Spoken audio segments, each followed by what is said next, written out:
জামায়াত শিবির ও BNP তাদের সন্ত্রাসের রাজত্ব কায়েমের জন্য কোটা সংস্কারের দাবিতে আন্দোলনরত শিক্ষার্থীদের ঢাল হিসেবে ব্যবহার করেছে বলে মন্তব্য করেছেন প্রধানমন্ত্রী শেখ হাসিনা।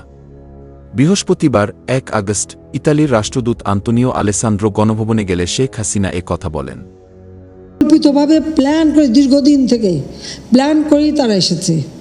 জেলায় জেলায় খবর নিয়েছে কোথায় কোথায় শিবির কর্মীরা আছে, তা কেউ নাই।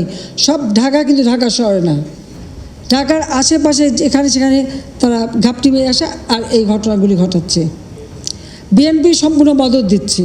আমার প্রশ্ন, এরাই যে এত কিছু করছে, অর্থ সরবরাহ কারা করছে?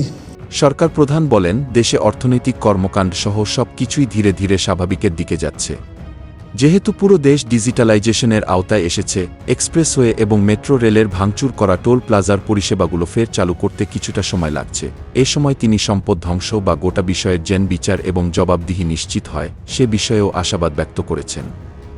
হোলি আর্টিজানে হামলার পর সন্ত্রাসবাদ দমনে বাংলাদেশের পদক্ষেপ ও সাফল্যের জন্য বাংলাদেশের প্রশংসা করে আন্তোনিও আলেসান্দ্রো বলেন, সাম্প্রতিক এই ঘটনার ন্যায় বিচার প্রতিষ্ঠার মাধ্যমে সরকারের সন্ত্রাস দমন কার্যক্রম এগিয়ে যাবে।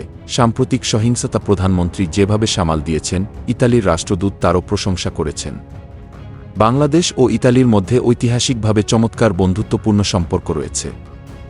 প্রায় ২ লাখ প্রবাসী বাংলাদেশি এই সম্পর্কের সেতুবন্ধ হিসেবে কাজ করছে এবং তারা উভয় দেশের অর্থনীতিতে অবদান রাখছে। Thanks for watching this video.